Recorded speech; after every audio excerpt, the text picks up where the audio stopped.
Hi Angels and Prince Spirit, welcome to Reading by Lloyd's Tarot. Ayan, so bago po tayo mag-umpisa, doon po sa mga nagtatanong kung paano magpabook, dito nyo po ako kontakin sa Blue App. Ito po yung account ko. So makikita nyo po dyan yung details, nandiyan dyan po yung contact number ko. Pwede nyo po ako i-message, pwede nyo po akong tawagan. Nandiyan dyan po lahat ng account kung saan po ako nag-upload ng videos. Ayan, so tignan nyo pong maigi yung mga posts. Ayan po yung mga posts ko sa ngayon. So, meron po akong kapangalan ha. May kapangalan po ako dito na same picture, same yung kanya. Pero walang post na katulad ditong post ko. Ayan, so i-check nyo na lang kasi yung po ginagaya yung account. Ayan, so nagagaya kaya ingat na lang po kayo. So, meron na po akong 14K in counting na followers. Ayan, so makikita nyo po dyan yung mga post ko hanggang dulo. Makikita nyo naman po na updated ako. Ayan. Okay, so bago tayo mag-umpisa. Ayan, so yung title natin, meron kayong tatlong choices. Okay, meron kayong tatlong choices. Group 1, Group 2, Group 3. Ayan, so meron kayong tatlong pagpipilian. Yung question is, ano yung susunod na paparating sa love life mo? Okay? Kasi karamihan ng mga nagtatanong ngayon, puro love life yung mga tinatanong nila sa akin. Okay? So, ano yung paparating sa love life mo? Group 1, Group 2, Group 3. So, mamili po kayo dyan kung ano po yung piliin nyo. Okay? So, start na tayo. Group 1. Ano yung paparating sa love life mo?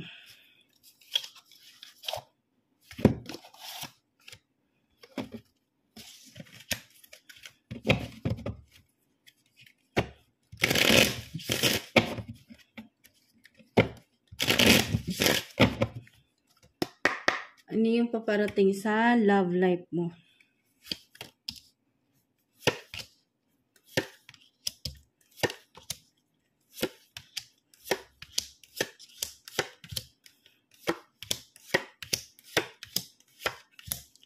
Okay, so sa group 1,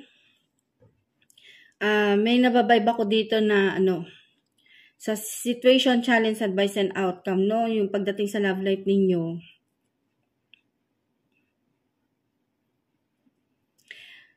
Some of you, takot na magmahal pa ng lalaki. Okay? So, yung nababibe ko dito, babae naman ngayon yung pinupuntirya o ibig sabihin yung type niya is same sex. Kaparehas niya rin na babae, ganun. O kaparehas niya din na lalaki. So, yun yung nababibe ko dito. Kumbaga, nagkaroon na to ng trauma, natakot na magmahal ng lalaki o babae. O kaya, ulitin ko. Intindihin niyo pong maigi yung reading kasi maaaring itong nakukuha kong itong energy is vice versa. So, wag po kayong masyadong maging assuming, okay? Kasi marami ako nababasa na nagko-comment dun sa comment section na sasabihin na, ay, hindi ako yan. Bakit sinabi ko bang ikaw? Nagbanggit ba ako ng pangalan? Okay? Kasi ang lang ako sa inyo, ako yung nawiwirduhan sa inyo. Kasi alam nyong general reading to. Alam nyong hindi personal ninyo, okay? So, ibig sabihin, lahat ng energy, sagap nito. Hindi lang ikaw, hindi lang siya, hindi lang sila, okay? Lahat kayo. At saka huwag nyo po akong sasabihan na, dito, zodiac sign. Kasi hindi po ako naniniwala sa zodiac sign, okay? Hindi po ako naniniwala sa zodiac sign. Kasi marami kayong ka-zodiac sign. Dahil sa mundong ito, lahat tayo pare-parehas ng zodiac sign. O mapa-waterman, mapa-fireman, mapa-earthman, o anuman dyan na zodiac sign. Pare-parehas tayo ng zodiac sign. Kaya wag nyo kung papairalin na sasabihan nyo ako na, ma'am, ganito, reading nyo, ganitong sign. Hindi yun. Kasi realidad po yung inaano ko dito. Realidad po yung nire-reading ko, hindi po imagination, hindi po imaginary. Kung ano po yung nakikita ko sa card, yun po yung sasabihin ko, straight to the point. Okay? Ayoko po na marami paligoy-ligoy, ganun. Ayoko po. Kaya dun po sa ibang, dun sa ibang nagpapa-reading sa akin, na nagpapabook, sasabihin na pwede bang sa isip ko na lang yung question, tapos i-reading mo na lang, okay ka lang? Okay ka lang? Yung parang ano tayo ang tawag dito, alalahanin mo ha, hindi tayo magkaharap. Online to. Okay? So kung ilan yung question mo, dun ako magbabase. Kasi baka mamaya, ang dami mo palang question sa isip mo, tapos ang dami-daming lumalabas na message. Tapos isa lang yung sinabi ko sa'yo na question. Tapos naluto ka na dun sa lumalabas, di ba? Nagsasayang ka lang ng oras pag ganun. Okay, ulitin ko, some of you, takot na magmahal ng lalaki o takot na magmahal ng babae. Okay, intindihin niyo pong maigi. Huwag niyo po akong awayin sa comment section ninyo na parang ako na yung minumura nyo. Ganon. Huwag ganon. Kasi hindi naman ito personal mo. Okay, in general ito. Okay, sa challenges na nababibe ko dito, yung in relationship pa kayo doon sa person ninyo nasa in relationship pa kayo pero binalak ka niya. Ayaw kanyang makita, ayaw kanyang makausap. Parehas kayong ma-pride, okay? Ma-pride siya, ma-pride ka. Matapang siya, matapang ka rin, okay? So, nag-aantayan lang kayo kung sino unang susuko sa inyo. So, yun yung nababibe ko dito. Ang ending, hiwalayan, okay? So, some of you yun. Hiwalayan. Kasi naririndi na sila sa inyo. Kasi ang ingay nyo, para sa kanya maingay kayo. Yung dadak kayo ng dadak, ganun. So, yun yung ayaw niya. Kasi nasasaktan siya. Kasi yung sensitive masyado. Ayaw niya nasasabihan ng mga kung ano-ano. Tumatanim yun sa sa isip niya. Kaya yun yung reason kung bakit siya nakipaghiwalay sa inyo. Okay? So, meron naman ako nababibe dito na some of you nagmo-move on na.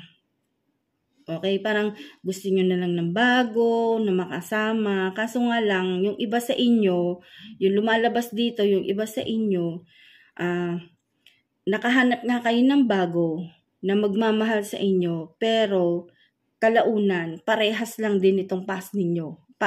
Parehas nitong past relationship ninyo. Ganun din, argue, ganun. Third party, ganun. So, nakikipag-flirt siya sa iba, ganun. So, yun yung, kumbaga, yung cycle, paulit-ulit lang. Walang pagbabago na nakikita dito. Wala. As in, paulit-ulit lang kayo. Kumbaga, nagpalibas lang kayo ngayon. Nagpalipas kayo ng mga ilang araw, tapos sa susunod na araw, ganun na naman kayo. Paulit-ulit lang. Ganun. Parang, yung senaryo, hindi nababago. Ang tag dito, nag-aaway kayo, maghihiwalay, maghihiwalay, paulit-ulit lang yung cycle. Kumbaga, nasasanay na kayo ng ganon. Okay? Nasasanay na kayo ng ganon. So, yun yung lumalabas dito sa group 1. Yun. So, next is group 2.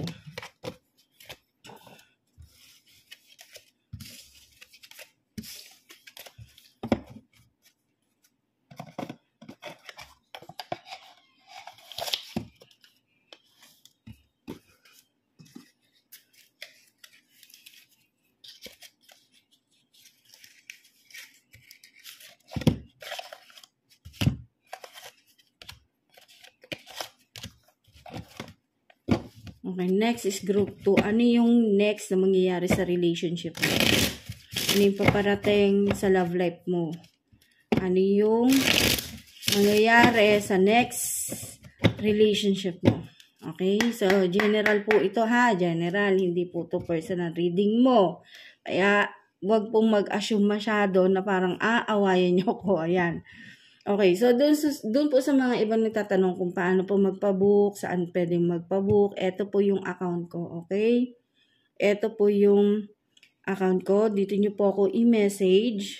Yan, nandito naman po yung contact number ko. Pwede nyo akong tawagan, pwede nyo akong i-chat sa WhatsApp, pwede nyo po akong i-message dito sa page, ganyan, sasagot naman po ako. So, tignan nyo pong maigi yung mga nakapost hanggang dulo, para hindi po kayo napupunta kung saan-saan, okay? So, tignan nyo pong maigi yan dahil lang marami po akong post dyan. Kasi may katulad ako ng account. So, ginagaya yung account. Kumbaga, ginagaya yun. Kaya, tignan nyo na lang po dyan. Ayan, so nandiyan naman po eh. Okay, so question number 2. Group number 2, okay? So, ano yung next love life mo? Anong mangyayari sa next love life mo?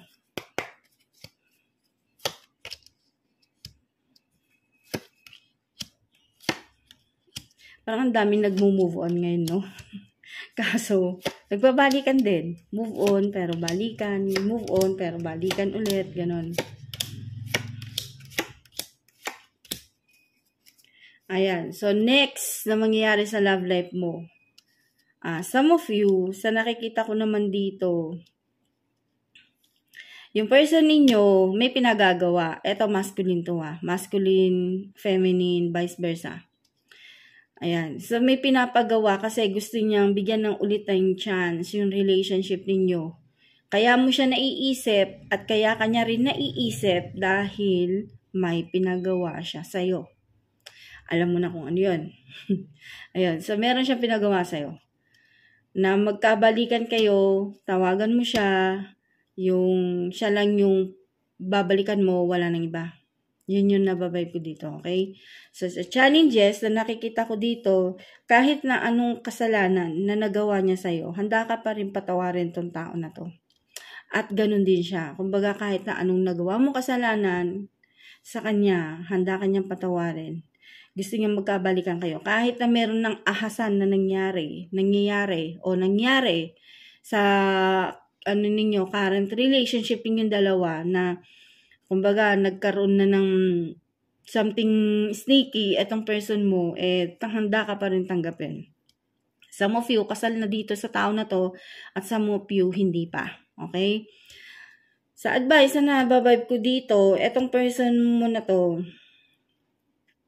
kaya gusto niya nabigyan ng chance yung relationship ninyo kasi ayaw niyang mapunta ka sa iba. Yun yung nababibe ko dito. Ayaw niya na magkaroon ka ng iba, ayaw niya na mapunta ka sa iba, ayaw niya na kung sino-sino lang yung karelasyon mo, ayaw niya. Okay? Nasa sa'yo naman yan, kung makikipagbalikan ka sa kanya o hindi. Kasi ang nakikita ko dito, meron siyang pinapagawa sa'yo. Kumbaga wala kang ligtas sa kanya. Wala kang kawala, Kasi nga, pinagawan ka niya. Ganon. So, yung time na darating, yung outcome nito, kahit na anong guided mo sa sarili mo o anong sabihin mo sa sarili mo na hindi ka nababalik dito sa person na to o hindi ka na makikipagbalikan sa kanya, yun at yun pa rin yung mangyayari. Kasi yun yung pinagawa niya. Okay? So, yun yung nababibe ko dito sa group 2. Kumbaga, siya yung magbe-benefits ng lahat dahil siya yung nagpagawa. Okay? Kumbaga, ikaw, ayaw mo na, pero siya, gusto niya pa, kaya niya ginastasan to, pagawan ka, dahil nga doon sa gusto niya magkabalikan kayo. Ganon. So, yun yung mangyayari. Kahit na anong iwas mo sa kanya, kahit ano pang gawin mo na pag-iwas sa kanya, yun at yun ang mangyayari. Yun yung nakikita ko dito. Okay? So, good luck doon sa mga nagpagawa kasi. Ayun. Yun yung lumalabas kasi dito na mangyayari. May balikan talaga mangyayari. Kahit nilayuan nyo na sila, iniwasan nyo na sila, ganyan, magkakabalikan at magkakabalikan kayo dahil yun nga yung pinagawa niya Yun. Okay, so sa group 3. Group 3. Ano yung next na mangyayari sa love life mo? Ano yung next na mangyayari sa love life mo?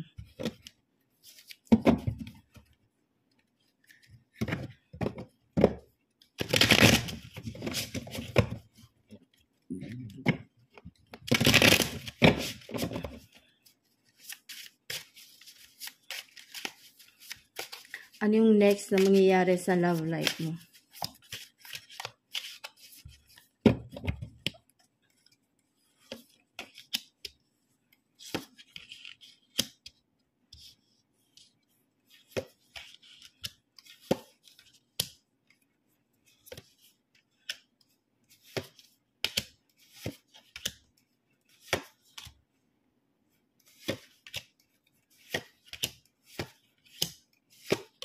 Okay, so ano yung next na mangyayari sa love life mo? Ito yung kasagutan. Doon po sa mga gusto magpa-personal reading, private reading, ito po yung account ko sa Blue App. Dito nyo po ako i-message. Pwede nyo po akong tawagan kasi may contact number naman po ako dyan. Ayan, so nandiyan po yung contact number ko. Okay, online lang po tayo. Wala po tayong walk-in ha. Wala po tayong walk-in. Pwede po kayo magpa-reading. Pwede po kayo magpagawa ng kung ano man yung gusto nyo ipagawa. So nandiyan po yung detalye ko. Pwede po kayo mag-inquire, okay? Wag lang po yung eme-eming inquire pero kumukuha lang pala ng detalye para gayahin ka. Wag naman po ganun, okay? Kasi may napupuna ako na kunyaring client, tapos kumukuha lang pala ng idea sa akin, tapos gagayahin, yung diskarte ko. Ganun. Ganun ang ginagawa nila. Kaya ingat po kayo doon sa mga doon sa mga alam mo na, nanggagaya, ganun. Kasi ako talaga hindi ko pinopost kung paano ko ginagawa yung ginagawa ko, yung ritual, ganun. Kasi nga alam ko na merong nagte-tempered ng mga videos na gagawing content. Para content lang, ganun. Hindi kung ano lang yung Ako naman kasi, para sa akin, privacy yon, at saka yun, masyadong sagrado yun, kaya hindi ko po siya pinapakita buo, ganun. Kung ano lang yung pwede kong ipakita sa client, yun lang ipapakita ko. Kasi nga, para sa kanya din naman yun, hindi yun para sa akin, para sa kanya din naman yun. Okay? So, eto po, ano yung mangyayari sa next relationship mo?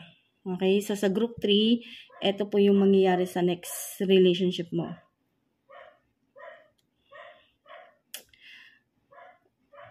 Etong person mo, laging mainit yung ulo. Okay? So, laging mainit yung ulo niya. Konting kibot, lagi siyang busangot. Pag nagsasalita siya, laging galit. Ganon.